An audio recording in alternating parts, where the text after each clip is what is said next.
I know what you've been hiding." Her words sliced through the quiet kitchen like the edge of a knife. The stew hissed on the stove, the clock ticked once, then silence. Evelyn stood framed by sunlight and suspicion, one hand resting on the doorframe, the other gripping her pearl necklace like a judge clutching evidence. "What did you say?" I asked, my voice caught between a laugh and a plea. "You heard me." She smiled faintly, the kind of smile that pretends to be polite but smells of blood. My pulse thudded in my ears. In that moment, the walls of Andrew's childhood home seemed to lean closer, listening. Evelyn Langston had mastered perfection. She hosted charity dinners where every flower was measured, every guest photograph staged for the society pages. To her, appearance was morality, control was love. When I married her son, she welcomed me with diamond-bright charm. "You're lovely," she'd said. "I just hope you don't change him." Everyone laughed. I forced a smile. Andrew worshipped her. He called every Sunday, never forgot her birthday, and quoted her advice like scripture. I used to admire their closeness until I realized there was no room left for anyone else.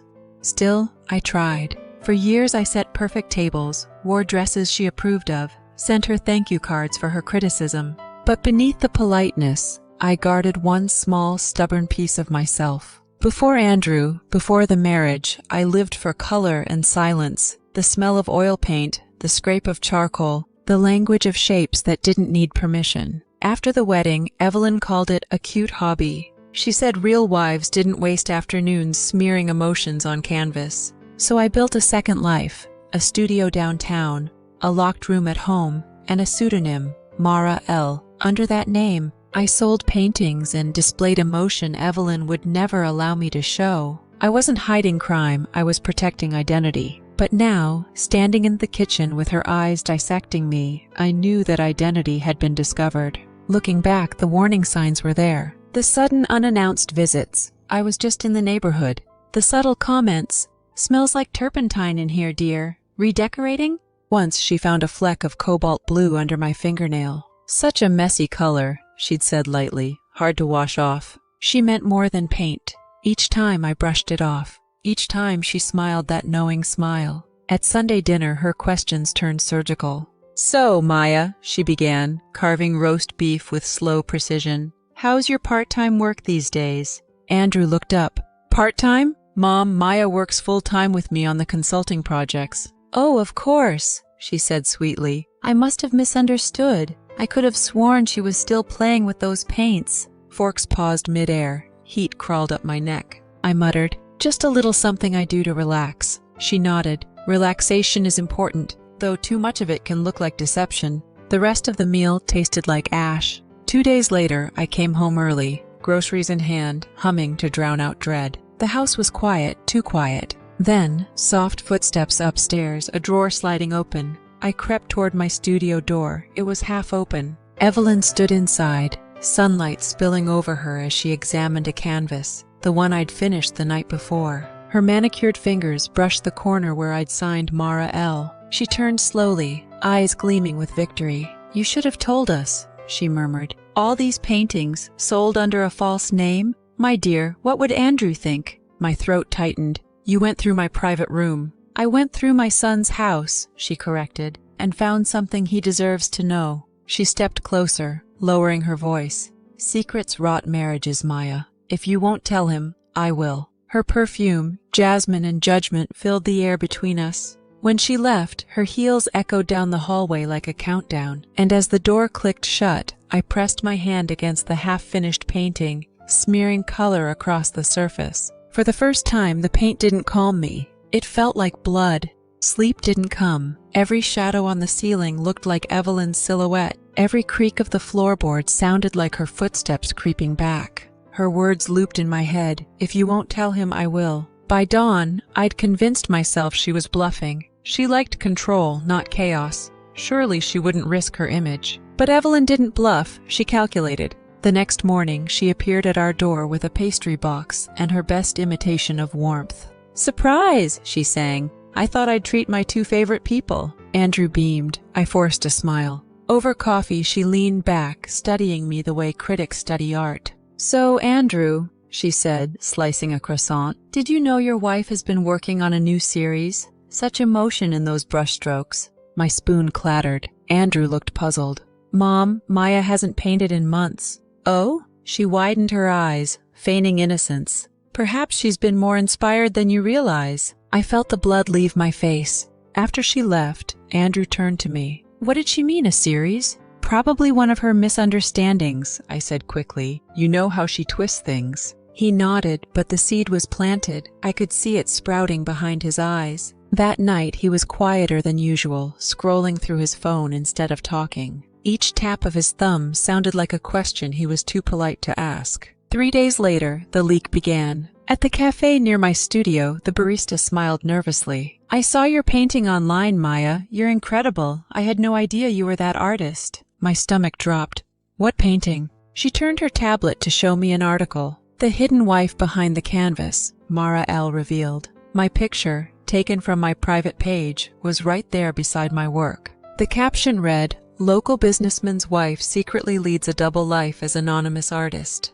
The author had even quoted a close family source. I didn't need 3 guesses. By afternoon, my phone wouldn't stop buzzing. Congratulations mixed with speculation. Some praised me for bravery, others whispered about deceit. My inbox overflowed. Every message felt like a finger pointing. At home, Andrew held up his phone, face unreadable. Why didn't you tell me? I was going to, just not like this. Mom said she found out accidentally. I laughed bitterly. Accidentally? She searched the house, Andrew. He rubbed his temples. She was worried you were hiding something from me. She was the thing I was hiding from, I snapped. For a moment, the air went completely still between us. Friday evening, she invited us to dinner, to clear the air. Her dining room gleamed like a museum, silver polished, candles symmetrical. Maya, she purred, I hope you're not angry. I only wanted people to appreciate your talent. You leaked my private life, I said. She tilted her head. Private lives don't exist in families. Secrets breed distrust. Andrew shifted uncomfortably. Mom, maybe this isn't... Oh, hush, she said sweetly. Marriages fail when honesty fails. Her gaze pinned me. Don't you agree, dear? Every word was dipped in sugar, served as poison. When we got home, Andrew sat at the edge of the bed. I just don't understand why you hid it. Because it was the only thing that belonged to me, I said. Everything else, what I wear, how I speak, what I cook, was under her microscope.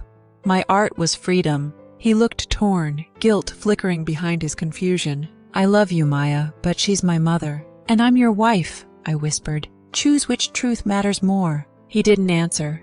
The silence was its own verdict. The next morning, a new post appeared online. Anonymous, but the tone was unmistakable. Behind every artist's mask lies a lie.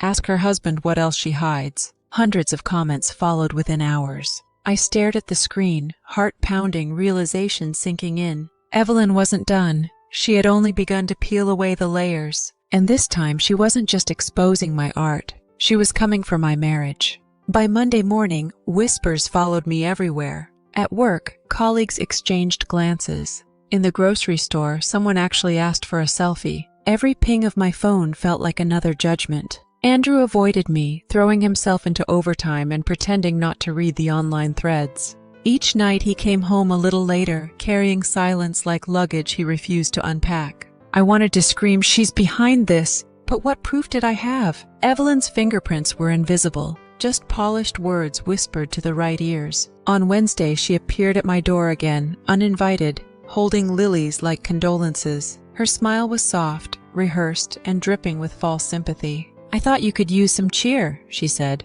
I stepped aside reluctantly. She walked in as if she owned the place, heels clicking against the hardwood. The flower scent filled the room, sweet but suffocating. I just came to check on you, she continued. You've been so quiet online. I do hope you're not taking things too personally. My jaw tightened. You mean the invasion of my privacy? She blinked innocently. Oh dear, I didn't write those articles. People just talk. Because you gave them something to talk about, I snapped. Her lips curved into a calm, knowing smile. You always assume the worst of me, Maya. Perhaps that's your guilt speaking. I took a step closer. You ruined my career, my peace, my marriage, and you're standing here pretending it's concern? She tilted her head, voice dropping into that syrupy tone she used when cornered. I didn't ruin anything. You did that yourself by lying. Secrets always surface. You should thank me for speeding up the process. I stared at her, searching for any trace of humanity. All I saw was satisfaction. For a moment, I imagined grabbing the vase and shattering it just to silence her. But instead I whispered, "Get out." She hesitated, studying me, perhaps realizing she'd gone too far, or perhaps savoring the chaos she'd sown. Then she smiled again, serene as ever. "Take care of yourself, dear," she said softly. "You'll need it." As the door closed behind her, the lily's scent lingered in the air, heavy and sickly sweet, like victory for the wrong side. That night, I didn't sleep. I sat in my studio, staring at a blank canvas, brush motionless in my hand. For hours I tried to paint, but the colors blurred, bleeding together like my thoughts. Every sound felt amplified. The tick of the clock, the whisper of wind, the echo of her voice. Secrets wrought marriages. By dawn, I knew what I had to do. Not for revenge, not even for Andrew, but for me. I cleaned the brushes, packed my canvases, and loaded them into my car. The house looked smaller as I locked the door behind me, like it belonged to someone else's life. As the first light of morning broke, I drove toward the city. For the first time in years, I didn't look back. "Poor Andrew," she sighed, stepping inside before I could stop her. "The stress at work, the embarrassment. I warned you that secrets bring chaos." I folded my arms. "You didn't warn me, Evelyn. You lit the fire." Her brows lifted, feigned innocence. "Oh, darling, I only mentioned what was already public. You mustn't blame others for consequences you created." The way she said others made my skin crawl. So gentle, so deliberate, like she was planting the next rumor even as she spoke. That night, Andrew sat on the balcony, phone glowing in the dark. "People at work are talking," he murmured. "Mom says you've been selling pieces that look personal about our marriage." I turned to him. "They're paintings, Andrew, not diary entries. But they're intimate. Why keep them secret from me?" "Because," I thought, "you wouldn't have understood while she still had your ear." Out loud I said, "Because some things are easier to express in color than conversation." He stared into the city lights, jaw tight. "Mom just wants transparency." I laughed quietly. "She wants control." He didn't answer. Over the next few days, every small disagreement turned into proof of guilt. If I forgot milk, proof I was distracted by my secret life. If I smiled at my phone, proof I was hiding more. Evelyn had built a script, and Andrew was reading from it. Friday afternoon, she sent him a message while he was still at the office. I saw the preview flash on his screen. "Have you asked her about the man in the photographs?" My blood ran cold. There was no man, only a self-portrait series shot with a timer. But in gossip, facts don't matter, perception does. When he came home, I waited in the living room, lights low, canvases stacked against the wall like silent witnesses. "Go ahead," I said. "Ask." He blinked. "Ask what?" "Whatever your mother told you." He hesitated. "She said there are photos of you with someone." I pointed to the tripod in the corner. "That's the someone, a camera." He looked embarrassed, but pride wouldn't let him apologize. "She's just worried." I stepped closer. "And I'm just exhausted. You keep choosing her worries over my truth." He turned away.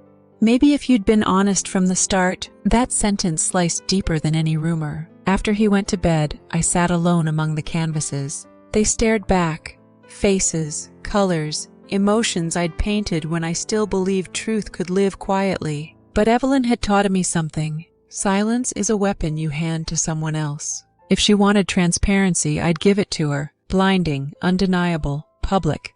The idea took shape like paint spreading in water, a solo exhibition under my real name, not to apologize but to reclaim. For the first time since this began, I smiled. The next morning, I called the gallery owner, Marcia. "Would you consider a new show?" I asked. Marcia hesitated. "After all the press?" "Because of it," I said. "Let's turn gossip into spotlight." She laughed softly. I liked the sound of that. We picked a date 3 weeks away. I hung up, adrenaline humming through me. For once, Evelyn's scheme had given me something priceless. Attention. And I planned to use every ounce of it. That evening, Andrew came home early. "Mom called," he said slowly. "She heard you're planning some big public thing." I met his eyes. "An art show." "She thinks you're trying to embarrass her." I smiled. "Then maybe she should stop giving people material." His jaw clenched. "Maya, she started this," I said quietly. "I'm just finishing it." Outside, thunder rumbled. The first storm of summer. Inside, for the first time, I wasn't afraid of the rain. The next morning, I woke before dawn. For weeks, I'd dragged myself out of bed with dread.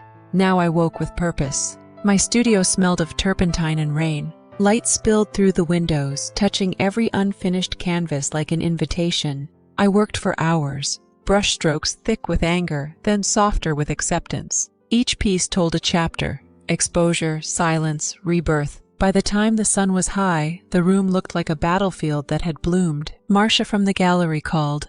"Maya, the buzz is wild. Reporters want interviews." "Good," I said.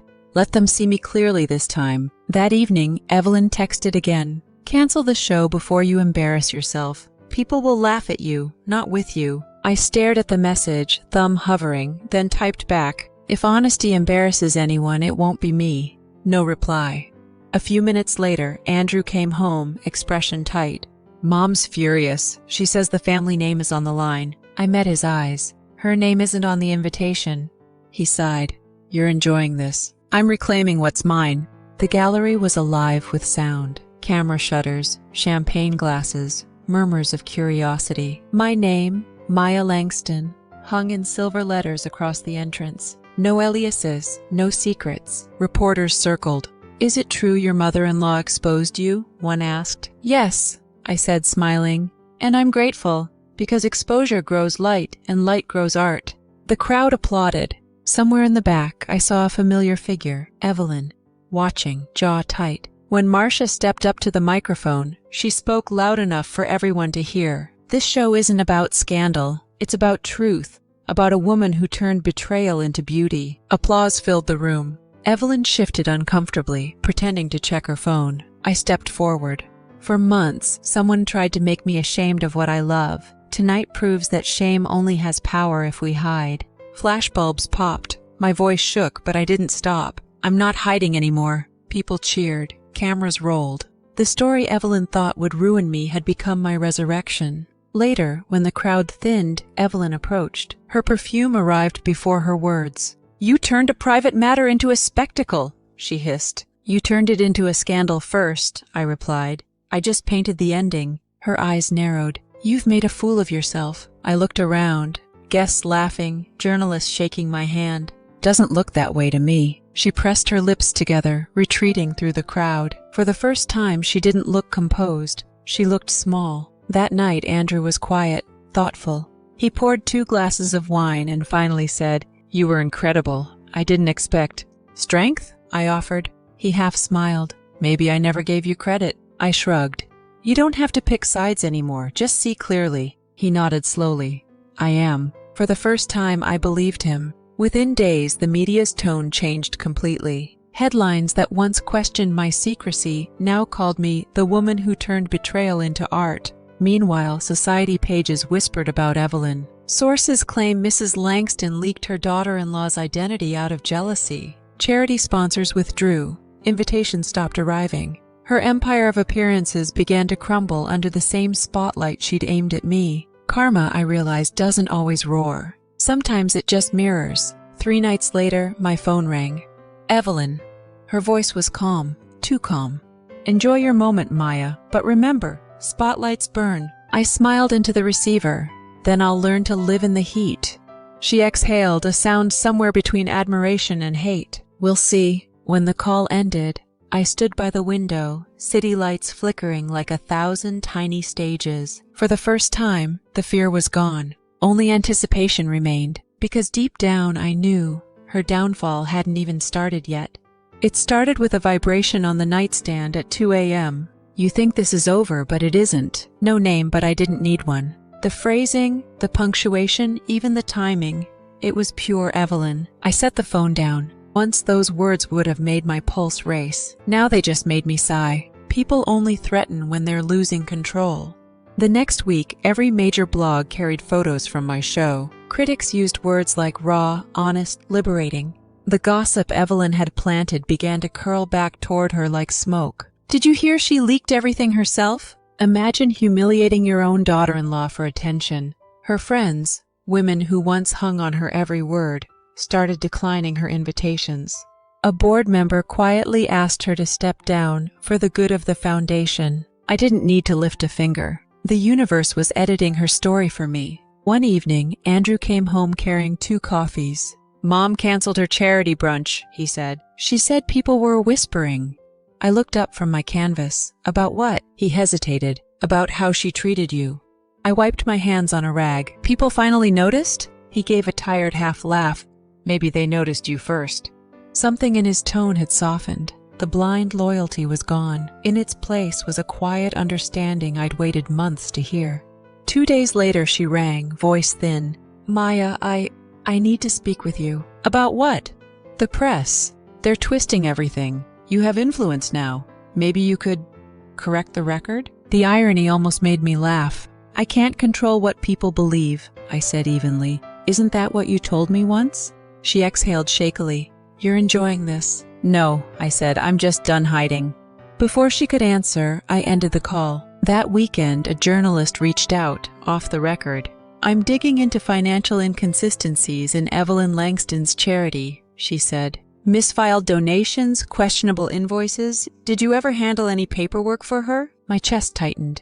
"No, but nothing she does surprises me anymore." By Monday, the headline hit.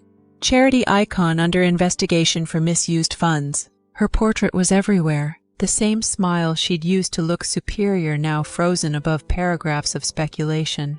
Calls flooded her phone. Board members resigned. Reporters camped outside her gate. For decades, Evelyn had ruled through reputation. Now that reputation was her cage. Andrew sat on the couch reading an article, voice barely above a whisper. "She says she didn't know about the missing money." "Maybe she didn't," I said. "But she taught everyone around her how to pretend." He looked at me, eyes wet. "You think I'm like her?" I shook my head.